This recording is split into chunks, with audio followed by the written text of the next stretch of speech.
Or George Skivington, disappointment in the end, but how proud can you be of Gloucester's stickability in that performance? Yeah, I'm massively proud. I think the character, the fight, the boys, we missed a few opportunities in the first half where we put ourselves in good positions, and I think, you can lose those and Quinn score a couple and it's easy to lose heart, but the boys stuck in the fight, they stuck to the plan, they did really, really well. It is disappointing to lose. I think at the end there we had some good momentum, but I think the boys showed really good character to get the 2 points.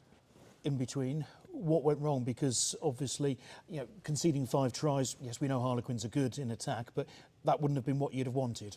No, absolutely not. I mean, look, I thought Marcus Smith was very, very good today, and the Quins way, they take advantage of little moments. I think, the first half where they score a tap and go and pass it down the line, I think, we'll be a bit disappointed we switched off there.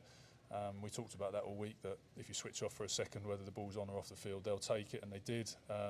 And there was a couple of other moments like that, probably where you switched off somewhere far away and Marcus Smith or Danny Kerr pulled something out and they got a try. So a couple of opportunistic tries, but look, we knew that'd be the case. We knew it'd be fast and furious. We can definitely be better, but I do think we're starting to show the team that we are. And bearing in mind the start to the season that you had with all the disruption of the World Cup and then the injuries, there's not been much opportunity for getting some continuity among, if you like, your star players. No, I think that's probably, the moments we looked good today. I think there were good connections and boys starting to feed off each other, and I think we've still got a little bit of a way to go. Like you say, I think teams are a fair bit ahead of us, from the injuries we've had and the disjointedness, and we've used the most players in the squad in the whole league by quite a way. So from that point of view, it's nice to get some continuity. I think you can see how hard the boys are fighting. You can see how hard they want it. But I think the more we play together, the better we'll get. And 2 missed opportunities left out. There may be a forward pass for Harlequins' 4th try, I think, from Dino Lamb. It's fine margins at the moment, but that just shows you how competitive this league is. Yeah, it's a ruthless league, and I think those moments like you're talking about, the forward pass for their try, when you're winning, those things go your way, and when you're losing and the tide's against you, unfortunately they don't, and that's the reality of sport. And I've seen both sides of that, and I think that's a good example of a decision that.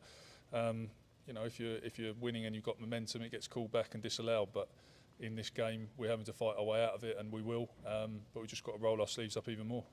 And also, you don't tend to get those if you've got the bulk of 76,000 people cheering against you. No, exactly. I mean, we do have a TMO in place for a reason. So, I'm not quite sure why that wasn't used. I know it was radioed in from the side. So, those things are frustrating because that try turns out to be a big moment in the game. But it is what it is. Like I say, when things are against you, they're against you, and you don't want to make excuses. You've got to be big boys and keep fighting, and we'll do that. How pleasing for Adam Hastings to get on the end of a really well-worked try, and also Johnny May to finish in style as well with his effort. Yeah, absolutely. I think Hasto, that's his 2nd game now, which is great. And he'll feel better and better as he goes along. A nice touch from Ruan as well. Not necessarily what we know Ruan for, but it was a nice touch. And I think Johnny came on, had a great impact. You come on and you score a try straight away. That's what you want your wingers to do. And I thought for a second he was going to catch that ball at the end and run it in to win the game, which would have been great. But no, look, good quality guys who are working hard for the team. And on to Bath next week. I suppose the ideal way to start 2024. Another game that won't take much getting up for. No, I don't think so, and they rested a lot of their players today, obviously in order for the derby. So I think from that point of view, it's definitely going to be a good opener to the year.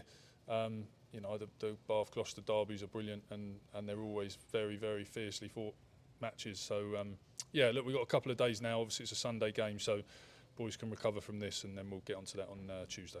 And can a change of calendar year be sort of almost a bit of a change in the guard for Gloucester, because 2023 in the league has been so hard to come by wins in the Premiership? Yeah, 2023's not been a good year in the Premiership. Ironically, it's been a good year in Europe and the other competitions, but the Premiership has not it's not been a good 2023 for us.